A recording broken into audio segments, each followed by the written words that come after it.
karena keluarga Masnu dianggap tidak bersih lingkungan. Itulah analisanya, ya.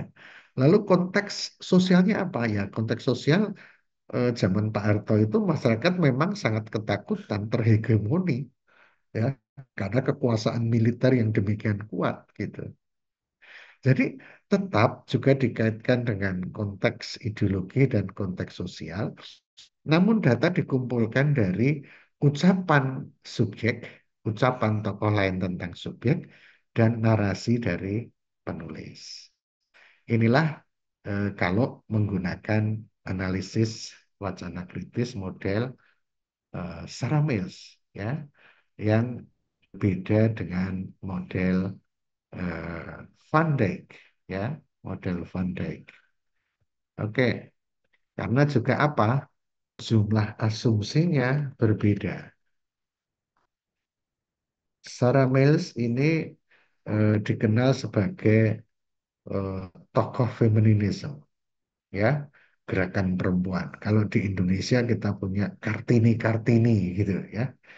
Hanya bedanya Kartini lebih banyak surat menyurat gitu, korespondensi. Dan kita belajar dari korespondensi itu. Tetapi kalau Sarah Mills ini tidak. Sarah Mills menulis buku tentang eh, feminisme, gerakan perempuan gitu.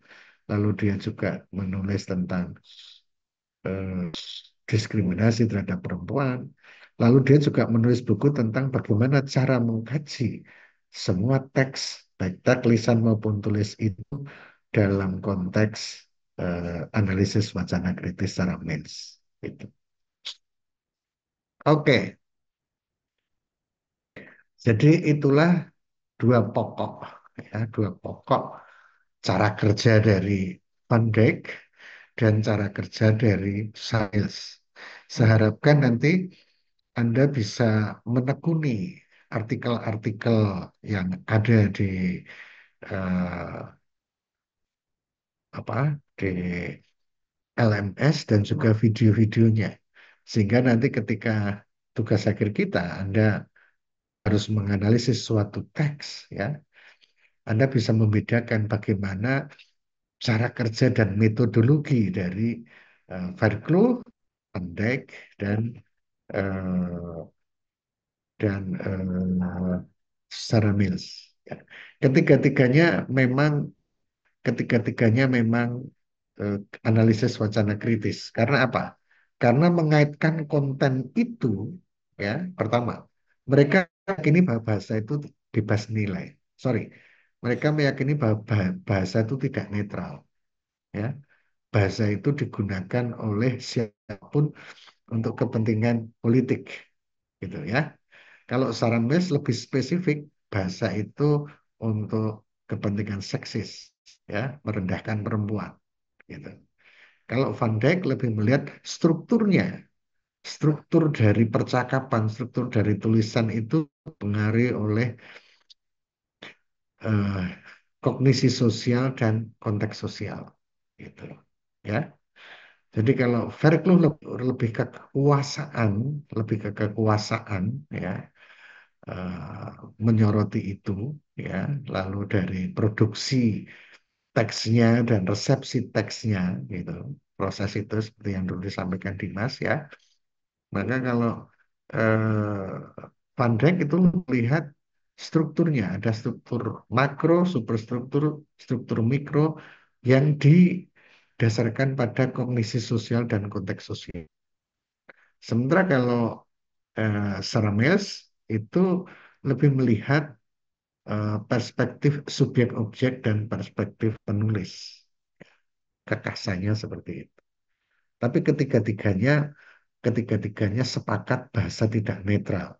Ketiga-tiganya sepakat bahasa itu dimanipulasi oleh para penulisnya. Nah, penulisnya itu bermacam-macam. Ada wartawan, ada sastrawan, ada penulis iklan, ya, dan sebagainya. Lalu semua juga sepakat bahwa di dalam teks atau bahasa yang digunakan itu kita dapat menangkap kode-kode bahasanya. Karena kode-kode tertentu atau aspek kebahasaan tertentu itu menjadi semik sosial. Ingat yang dikatakan Halide, ya, bahwa bahasa atau teks adalah semiotik sosial.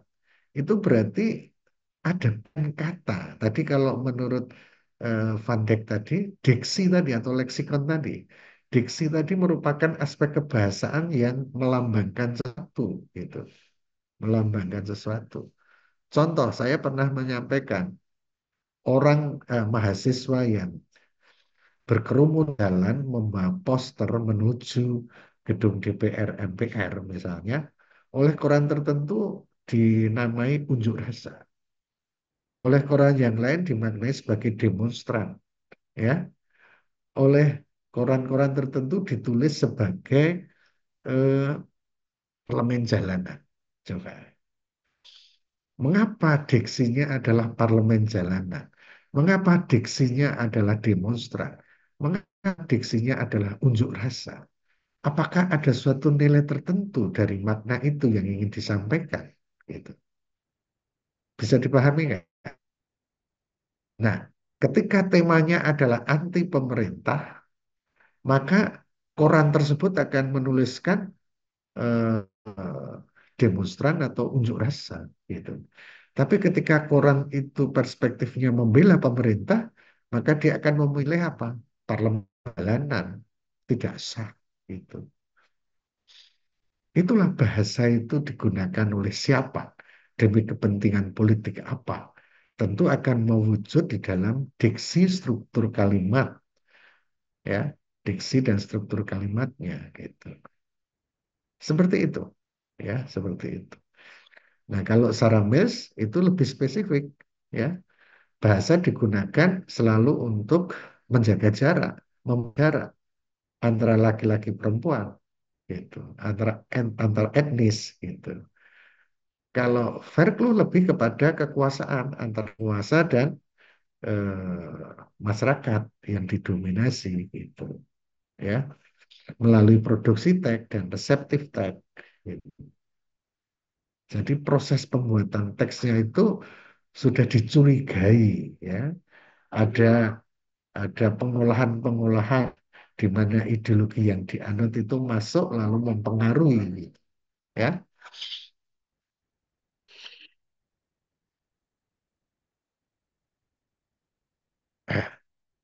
Jadi kembali ke ini tadi, ada teks tentang Kapolri, ya. Yang menarik ini kalau diungkap, ya.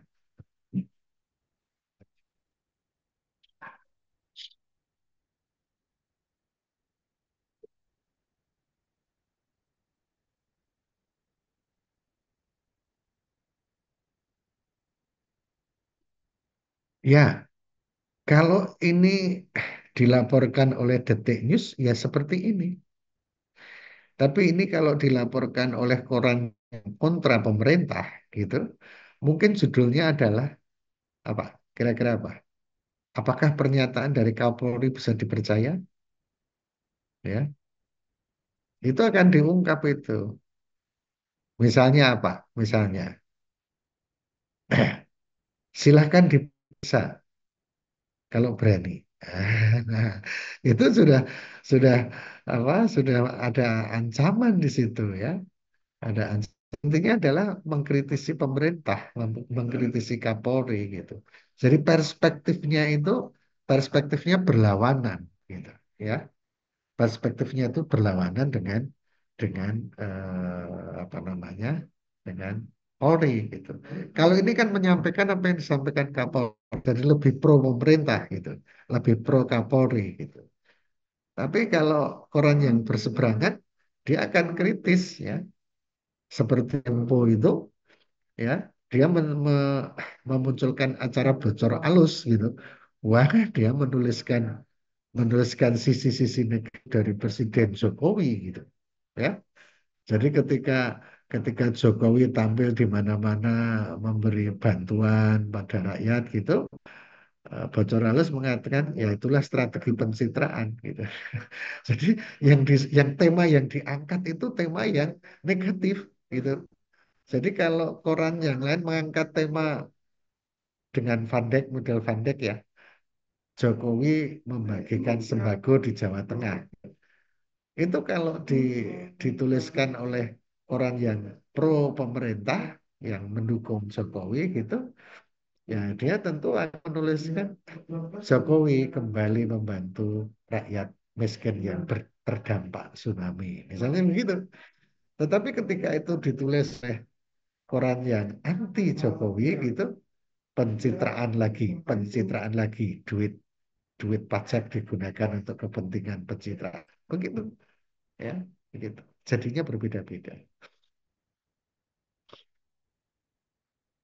Oke, itu kata dan penjelasan saya tentang Van Dijk dan Sarah Mills, ya, yang Verklu hanya satu sedikit karena pada waktu itu sudah dikupas oleh Dimas, ya.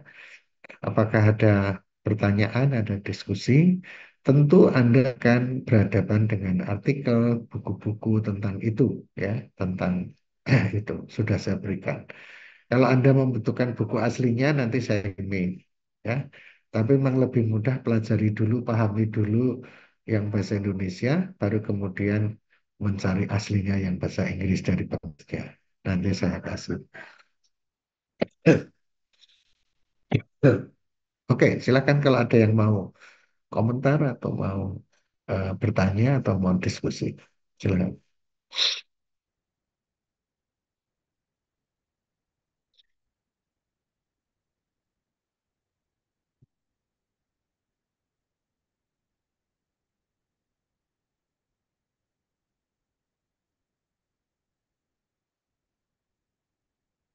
Jadi ketiga-tiganya apakah Verklu, apakah Van Dijk, apakah Sarah Mills itu katakan bahasanya agak anu juga ini, menelanjangi, ya, menelanjangi teks, ya. Selama ini tersamar, ada maksud-maksud tertentu tersamar gitu, ya. Atau mengapa satu fakta bisa berubah dari perspektif orang lain gitu, ya. Saya memberi contoh pada waktu saya menemukan dari penelitian saya tentang kasus Trisakti, ya. Kasus Trisakti itu yang digunakan adalah pembolak-balikan urutan kejadian. Coba. Koran Kompas mengatakan pada jam sekian mahasiswa di dalam kampus. Itu alur pertama. Lalu pada jam sekian ada beberapa orang yang memprovokasi masuk kampus, ya, lalu menimbulkan keonaran gitu. Lalu langkah yang ketiga, ya, mahasiswa menyerang, mengejar orang itu sampai ke jalanan. Nah, barulah kemudian terdengar tembakan dan ada yang jatuh jadi korban, gitu. Ya, jadi di situ dari perspektif yang mendukung mahasiswa korannya. Tapi kalau dari perspektif waktu itu saya ingat koran angkatan bersenjata tuh, dan dan eh, Suara Karya dari Golkar. Yang terjadi adalah yang pertama itu mahasiswa posisi sudah di jalan. Gitu. Mahasiswa berteriak-teriak dan memprovokasi polisi. Gitu. Lalu terjadi perkelahian di antara sama demonstran. Gitu. Polisi menertibkan dan terjadilah tembakan. Nah, beda kan? Walaupun faktanya ada mahasiswa yang meninggal. Gitu. Faktanya ada mahasiswa yang meninggal. Tapi meninggalnya itu ya karena alur ceritanya berbeda. Gitu. Antara satu koran dengan koran yang lain. Bahkan koran yang pro pemerintah itu pada saat itu sampai menuliskan beritanya ini. 6 mahasiswa meninggal dalam insiden Trisakti. Berarti tidak jelas siapa yang menembak kan? Meninggalnya itu karena apa penyebabnya? Insiden gitu. Tetapi Republika dan Kompas berani menulis bahwa 6 mahasiswa. Nah ini ada yang menuliskan 6 mahasiswa tertembak. Nah, itu ada 6 mahasiswa ditembak mati. Gitu. Beda kan? Berarti yang pertama tadi mengatakan tidak sengaja ditembak. Gitu. Tapi yang kedua mengatakan 6 mahasiswa ditembak. Yang lucu lagi, saya mencocokkan dengan Voice of America, ya. Itu dia bahkan menuliskan apa? Polisi menembak mati 6 mahasiswa. Itu pada waktu kasus insiden Trisakti.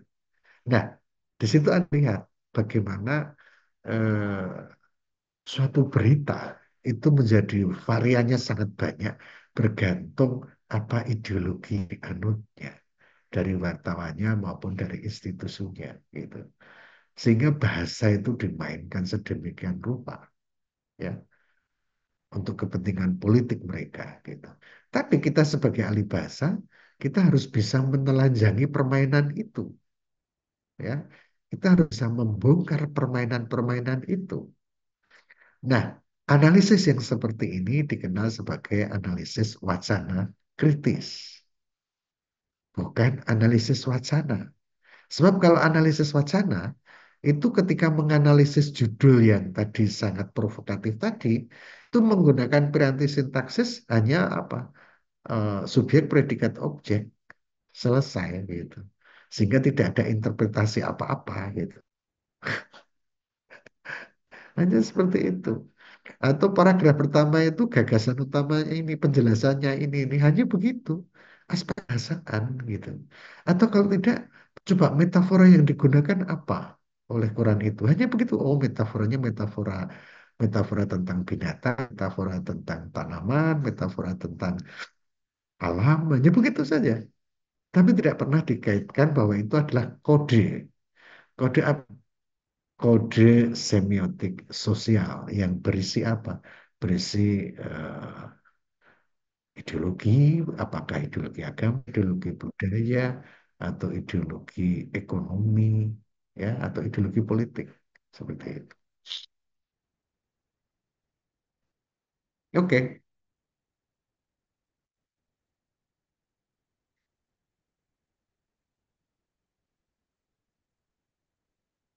silakan nanti Anda ambil satu dua artikel yang saya berikan di situ, yang penelitiannya menggunakan Van Dijk, penelitiannya menggunakan Sarah Mills, atau penelitiannya menggunakan Verkloeg. Nanti bandingkan, sandingkan, lihat bedanya di mana cara analisanya. Ya, cara analisanya. Nah, ketika Anda melakukan itu, maka Anda mengembangkan berpikir kritis. Si Avila ini, Avila atau siapa ya kemarin ya yang minta saya itu mau mengembangkan penelitian tentang berpikir kritis, ya, gitu. Ya, Pak.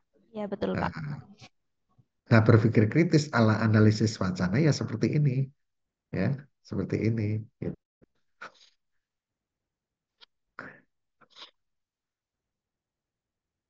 Oke, Fani, apakah bisa dipahami tadi penjelasan tadi? Hmm, bisa sih Pak sedikit, tapi saya ingin merangkum semuanya. Apakah yang saya tangkap itu benar apa tidak gitu ya Pak? Jadi Ya. dari analisis wacana kritis itu kan ada tiga tokoh. Ada Mm-mm. Verklo, ada Sarah Mills, ada Van Dijk. Nah, kemudian Mm-mm. ada persamaan dan perbedaan. Persamaannya itu Mm-mm. dari ketiga tokoh itu bahwa bahasa itu tidak netral dan sama-sama berkaitan dengan kekuasaan.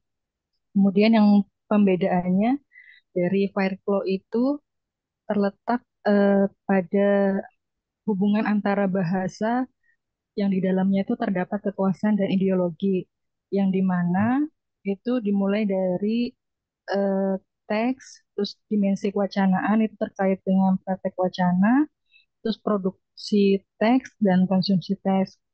Lalu ada juga dimensi sosial kultural yang terkait dengan praktek sosial. Sedangkan yang Sarames itu lebih menekankan pada analisis wacana feminis, melihat bahwa adanya representasi sebuah gender gitu Pak dalam sebuah bahasa yang ada di dalam teks tersebut. Ini bisa dilihat dari subjek, objek dan Posisi subjek, posisi objek, pembaca, iya, dan pembaca. posisi Kemudian kalau penulis, pembaca. iya, kemudian kalau Van Dijk itu lebih menyoroti tentang hubungan antara teks, kognisi sosial dan konteks sosial, serta struktur wacana tadi yang dikaitkan ya Pak ya, untuk Ada membentuk tiga, ya berkaitan juga dengan ideologi dan kekuasaan. Apakah seperti itu ya Pak ya, atau masih ada yang kurang kurang? lebihnya. Kurang Iya lebihnya Pak. seperti itu. Dan nanti untuk lebihnya kamu harus meneliti sendiri ya. Di sana sudah saya berikan berbagai artikel dan buku dan video. Silakan kamu baca, kamu dengarkan, kamu buat rangkuman, lalu kamu buat resume ya, sehingga bisa utuh pemahamannya mengenai analisis wacana kritis pada umumnya dan analisis wacana kritis model Fairclough, analisis wacana kritis model Sarah Mills, dan analisis wacana kritis model Van Dijk gitu. Sehingga nanti ketika Anda akan menggunakan satu di antara tiga peso itu untuk membedah suatu teks gitu, maka kamu harus melihat maka kamu bisa melihat mana yang lebih sesuai gitu ya.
Oke, bagaimana Avila kalau kamu? Apakah suara saya terdengar, Pak? Ya, Baik, Pak. Di awal tadi Bapak sudah menayangkan tentang struktur wacana Van Van Dijk ya, Pak. Van mm-mm. Dijk itu jadi struktur wacana tersebut menyoroti struktur dalam suatu teks. Yang pertama itu kan ada bagian, tadi terdiri dari tiga bagian. Yang pertama itu bagian struktur makro, dan di situ saya memahami bahwa yang ditekankan adalah topik atau temanya. Kemudian yang kedua itu bagian superstruktur, dan di situ yang ditekankan adalah komponen-komponen. Kemudian komponen itu dirangkai dengan pola tertentu. Dan selanjutnya ada bagian struktur mikro, di situ yang ditekankan adalah aspek makna, jadi struktur sintaksis atau leksikon. Kemudian kalau tentang Saramil, tadi ada beberapa yang saya tangkap, itu lebih ke penokohan. Jadi perspektifnya itu mengarah di tokoh utama atau subjek. Kemudian eh, Van Dijk tadi itu lebih ke tema atau topik. Nah, berdasarkan dari contoh, tadi ada contoh novel Majnun, itu yang Saramil berarti perspektif Majnun sebagai subjeknya, dan kemudian untuk Van Dijk itu perspektifnya dari tokoh lain terhadap Majnun sebagai objek. Kemudian yang selanjutnya itu Sarah Mills itu memiliki tujuan salah satunya bahasa untuk merendahkan perempuan begitu. Jadi ada jarak antara perempuan dan laki-laki. Kemudian contohnya tadi kalau dari novel Majnun itu Majnun bisa saja berkata saya sedih karena ditolak PNS karena saya ini adalah PKI. Kemudian dari situlah pembaca bisa melihat sifat yang ada di Majnun. Jadi Majnun ini sebagai subjeknya. Kemudian kalau Van Dijk itu ada, misalkan ada dua tokoh dan di teks tersebut itu membicarakan bahwa Majnun itu adalah seorang PKI. Jadi di sini Oh, Majnun bukan Van Dijk ya. Jadi kalau di dalam Saramel itu ada posisi subjek, posisi objek. Maka Majnun sebagai subjek itu dia mengatakan tentang dirinya sendiri. Oh iya, Lalu baik Pak. kalau sebagai objek itu tokoh lain mengatakan tentang Majnun gitu. Tapi semuanya itu masih Saramels gitu. Nah, kalau Van Dijk itu lebih menyoroti bagaimana dari tema ke superstruktur ke struktur mikro, ya. Jadi lebih melihat bagaimana kalau struktur mikro itu pemakaian diksi yang sesuai dengan tema di atas, gitu. Seperti itu. Iya, baik Pak. Nanti saya perbaiki. Kemudian dari ketiga AWK tersebut, itu mereka memiliki kesepakatan bahasa itu tidak netral. Kemudian yang kedua, di dalam teks dapat menangkap sebuah kode-kode tertentu. Begitu Pak dari saya. Ya, itu diinspirasi pemikiran Halliday, ya, bahasa adalah semiotik sosial dan bahasa adalah tindakan, gitu, ya. Dua dua gagasan Halliday yang akhirnya mendorong munculnya analisis wacana kritis dan munculnya pragmatik, seperti itu. Oke, Dimas, gimana? Kamu tangkap? Iya, Pak. Kalau saya kurang lebih tahu terkait model ketiga ini, model Van Dijk, di mana ia menyoroti struktur dalam suatu teks, apakah itu seperti tadi ada urutan-urutannya dari struktur makro yang terdapat tema dan topik, apa temanya, apa topiknya, kemudian dilanjutkan dengan struktur komponen di sana itu disusun dengan pola-pola tertentu. Komponen yang dikembangkan itu berdasarkan pada tema tadi itu, di mana dan di sini informasi yang mana yang boleh masuk atau relevan dan dengan tema dan mana yang tidak relevan dengan tema. Jadi dimasukkan pada struktur dan juga struktur mikro. Di sini biasanya struktur mikro ini ada di pada bagian judul, eh, bagian tubuh dari suatu wacana dan juga penutup karena ini menyangkut pada struktur sintaktisnya untuk membuktikan konsistensi tersebut.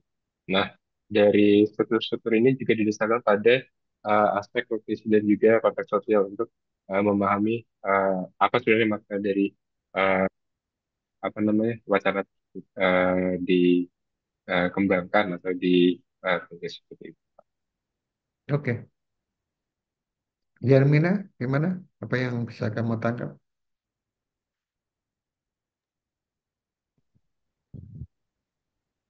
Suaramu nggak muncul.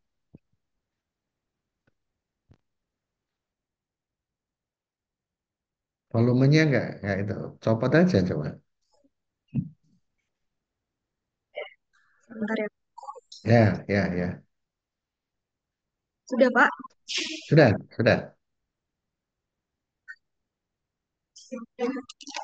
Baik, Pak Wid dan teman-teman. Jadi yang saya rangkum dari pembelajaran hari ini itu terkait yang pertama itu ada struktur wacana menurut Van Dijk. Nah, dari struktur wacana menurut Van Dijk itu membagi menjadi tiga struktur. Yang pertama itu ada struktur makro, di mana struktur makro itu ada topik dan juga tema. Kemudian ada superstruktur, itu terkait dengan komponen-komponen yang dikembangkan, di mana itu mengacu pada tema.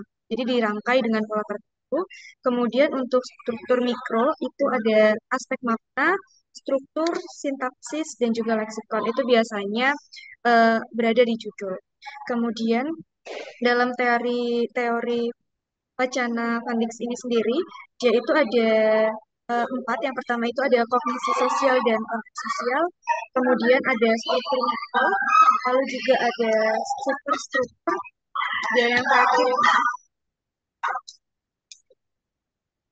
yang terakhir itu ada struktur makro.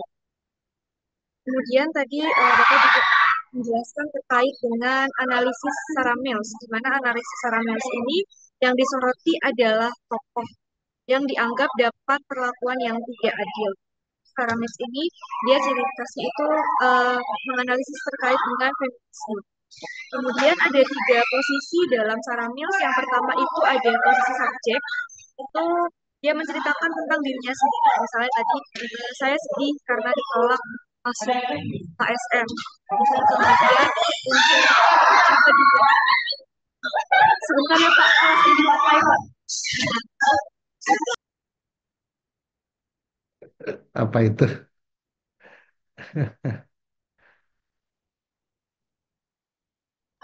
Maaf ya Pak, kelasnya sedang dipakai Pak. Saya cari kelas dulu. Ya, ya, oke. Saya kira cukup ya. Oke, Christina Marta, apa yang bisa kamu tangkap?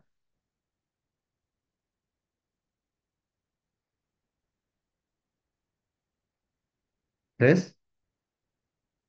Oke, Chris sedang di belakang. Rizky, apa yang bisa kamu tangkap? Selamat sore, Pak. Tadi saya sempat telat masuk karena masih pulang. Nah, yang saya tangkap tentang AWK dari Sarah Mills itu tentang perspektif itu ada tiga mengkajinya berdasarkan subjek, berdasarkan tokoh lain, dan juga berdasarkan penulis. Kemudian untuk struktur wacana Vanjik sendiri itu ada tiga, ada makro, mikro, dan superstruktur, di mana dia menganalisis teks berdasarkan konteks tekstualnya, Pak. Itu, Pak. Terima kasih. Oke. Agatha, apa yang kamu tangkap? Baik, Pak. Selamat sore, Pak. Mau menambahkan sedikit dari teman-teman tadi. Mm-mm. Kalau analisis wacana kritis menurut Van Dijk itu menurut saya lebih mengedepankan atau menekankan kepada ideologi sebagai kajian utamanya begitu, Pak. Tapi kalau Mhm. Saramis karena memang Saramis ini seorang feminis, jadi lebih kepada bagaimana perempuan ditampilkan dalam teks tersebut kemudian dianalisis gitu. Ya, jadi semuanya ideologi ya. Hanya ideologi itu ada ideologi politik dan kekuasaan, ada ideologi budaya, ada ideologi agama, ada ideologi ekonomi, ada ideologi sosial, bahkan ada ideologi gender. Ya.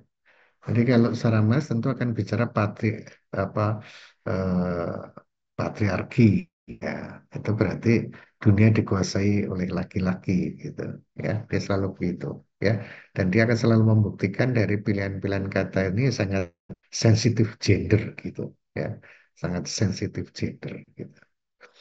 Oke, Pak Hendro, apakah ada di situ? Oke, ya, baik.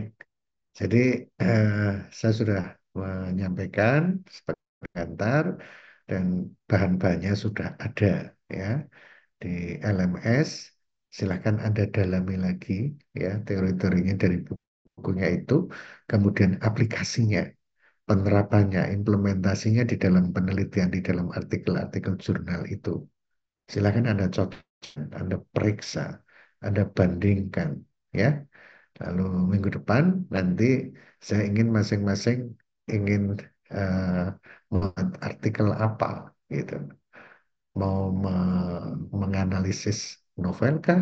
Mau menganalisis berita kah? Mau menganalisis iklan atau mau menganalisis khotbah atau mau menganalisis humor atau apa gitu. Nanti dengan menggunakan salah satu salah satu dari tiga analisis wacana kritis yang beredar. Ya, itu tentu Anda dapat mencari model yang terlebih dahulu ada atau sudah diteliti supaya nanti terinspirasi oleh itu ya dan bisa menjadikan artikel yang terlebih dahulu itu menjadi model gitu ya sehingga Anda juga ada panduannya ya itu. Jadi itulah nanti akan menjadi proyek untuk UAS kita. Anda menganalisis suatu teks begitu.